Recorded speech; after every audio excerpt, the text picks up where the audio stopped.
हाय, मैं डॉक्टर ध्रुव शर्मा हूँ। मैं एक practising spine and orthopaedic surgeon हूँ। आज हम करने वाले हैं काइफोप्लास्टी।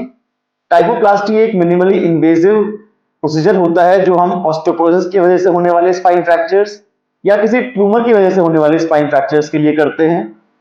ऑस्टियोपोरोटिक स्पाइन फ्रैक्चर्स वो फ्रैक्चर्स होते हैं जो बड़े बूढ़ों में होते हैं। थोड़ी बहुत चोट लगने की वजह से, फॉर एग्जाम्पल किसी कहीं से स्लिप हो जाने की वजह से या थोड़ा बहुत झटका लगने की वजह से ही अगर स्पाइन फ्रैक्चर हो जाता है बड़े बूढ़ों में, तो उसको हम कहते हैं ऑस्टियोपोरोटिक स्पाइन फ्रैक्चर्स। इसमें प्रॉब्लम ये होती है कि यंग एज में तो हम कन्वेंशनल सर्जरीज कर सकते हैं जिसके अंदर हम जनरल एनेस्थीसिया भी दे सकते हैं, लंबा चीरा भी दे सकते हैं, लेकिन बिकॉज ऑफ द एज हम इतनी बड़ी सर्जरीज पेशेंट्स में नहीं कर पाते हैं। एट द सेम टाइम ये फ्रैक्चर्स बहुत पेनफुल हो सकते हैं। तो काइफोप्लास्टी एक ऐसी टेक्निक डिवाइस है जिसके अंदर हमको कोई जनरल एनेस्थीसिया की जरूरत नहीं पड़ती है। ये लोकल एनेस्थीसिया में ही हो जाती है। कोई भी चीरे की जरूरत नहीं पड़ती है, कोई भी खून खराबा नहीं होता है। साथ ही साथ इसके अंदर पेशेंट को instant pain relief, with in minutes pain relief हो जाता है। कोई एडमिशन की जरूरत नहीं पड़ती है, सेम डे हम डिस्चार्ज कर सकते हैं। तो आज हम करने जा रहे हैं काइफोप्लास्टी प्रोसीजर, और फॉर ओल्ड एज पेशेंट्स जिनके अंदर स्पाइन का ऑस्टियोपोरोटिक फ्रैक्चर हो गया है उसके लिए ये वून है।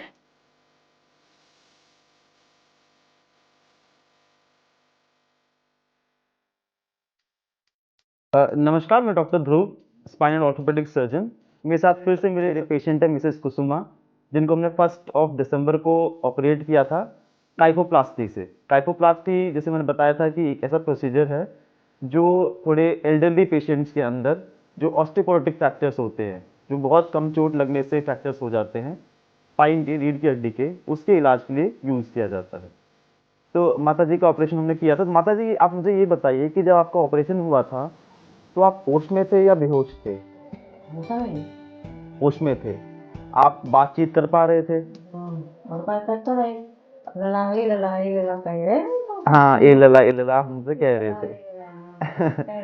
आपको ऑपरेशन के दौरान कोई दर्द, कोई किसी तरह की दिक्कत आई थी? ना नहीं था वो तो तभी लला लला का कहीं लगा ज्यादा नहीं है ना। हाँ, थोड़ी बहुत दिक्कत आई थी, ज़्यादा दिक्कत, ज़्यादा दर्द नहीं हुआ था। ऑपरेशन के बाद आप खुद से चले गए थे या आपको किसी से उठा के, या फिर बेहोशी की हालत में गए थे, या खुद से चले गए थे आप? तई मानते बाप मिटाई ले कोई दो ना। हाँ, फिर आप थोड़ी देर लिटा रहे थे, फिर आप खुद से चले गए थे।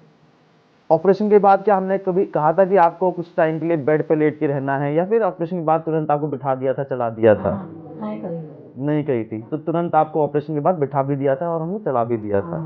जाओ पर नहीं करवा सुन तो यही पर रही करवा सुन पर। करवट से आप लेटे थे रात में, वैसे आप चल देते थे और बैठ भी लेते थे। और दूसरे दिन तो वहाँ कहीं कैसे मतलब सीधे करा तो सीधे लेटे गए तो सीधे नहीं। सीधे हो। अच्छा, आप ये बताइए कि आपको ऑपरेशन से पहले क्या दिक्कत थी और ऑपरेशन से आपको क्या क्या सुधार लग रहा है? ऑपरेशन से मुझे सुधार लग रहा है कि हम जैसे घर में कुछ काम करता है, ना यहाँ तो चलता है तो यहाँ हमारे दर्द होते हैं, तो ज़्यादा देर कोई काम करें, जैसे घर में मेरे काम होते हैं बैठे थे तो हमें हाथ लगा के खड़े होने पड़ते हैं, लगा के तब हम खड़े होते, एक तो दर्द होती है। अच्छा। हाँ, पहले से हो तो घर में जैसे हमारे ये पति हैं साहब में तो ये परेशान रहता है, तो जिनके ये अपनी परेशान देने मैंने बताई नहीं, तो हमारा में तो दर्द शरीर शुरू करता इस तो दर्द हो तो एक ट्यूब वगैरह होता ना। हाँ। बे लगा के कम घी की सिकाई करे करे कहीं मतलब काम चला लेते थे। कटे जाए। अच्छा फिर अच्छा। यहाँ आए, हम पहली बार यहाँ आए तब वहाँ कही हमने बाद में हमने कही रुपये तुम यहाँ मिल जाओ, तो बताए थे तो कोई दर्द हो तो बंद फिर तो यहाँ ऑपरेशन करो दिखाओ। अच्छा, ऑपरेशन के बाद आपको कैसा महसूस हो रहा है? जैसे आप कह रहे हो कि पहले ऑपरेशन से पहले ज़मीन से बैठ के उठने में हाथ का सहारा लेके उठना पड़ता था और हाथ चलाने में कमर में बहुत दर्द होता था, बहुत दर्द होता था। जे परेशान रहता है तो जिनके जे अपनी परेशान देने मैंने बताई नहीं, तो हमारा में तो दर्द शरीर शुरू करता है, एक तो दर्द हो तो एक ट्यूब वगैरह होता ना। हाँ। बे लगा के कम घी फिर सिकाई करे करे कहीं मतलब काम चला लेते थे। कटे गए। अच्छा अच्छा। फिर यहाँ आए, हम पहली बार यहाँ आए तब वहाँ कही हमने बाद में हमने कही कोई ट्यूब क्यों यहाँ मिल जाए, तो बताए थे तो कोई ट्यूब दर्द हो तो बंद है फिर तो यहाँ ऑपरेशन करो दिखाओ। अच्छा, ऑपरेशन के बाद आपको कैसा महसूस हो रहा है? जैसे आप कह रहे हो कि पहले ऑपरेशन से पहले ज़मीन से बैठ के उठने में हाथ का सहारा लेके उठना पड़ता था और हाथ चलाने में कमर में बहुत दर्द होता था, बहुत दर्द होता था। ऑपरेशन के बाद क्या है? अब कुछ नहीं। अभी कोई दर्द नहीं है। अब यहाँ कोई हाथ तो चलाता हूँ तो हमें ऐसे चला के देखता कोई नहीं, तो कोई दर्द नहीं।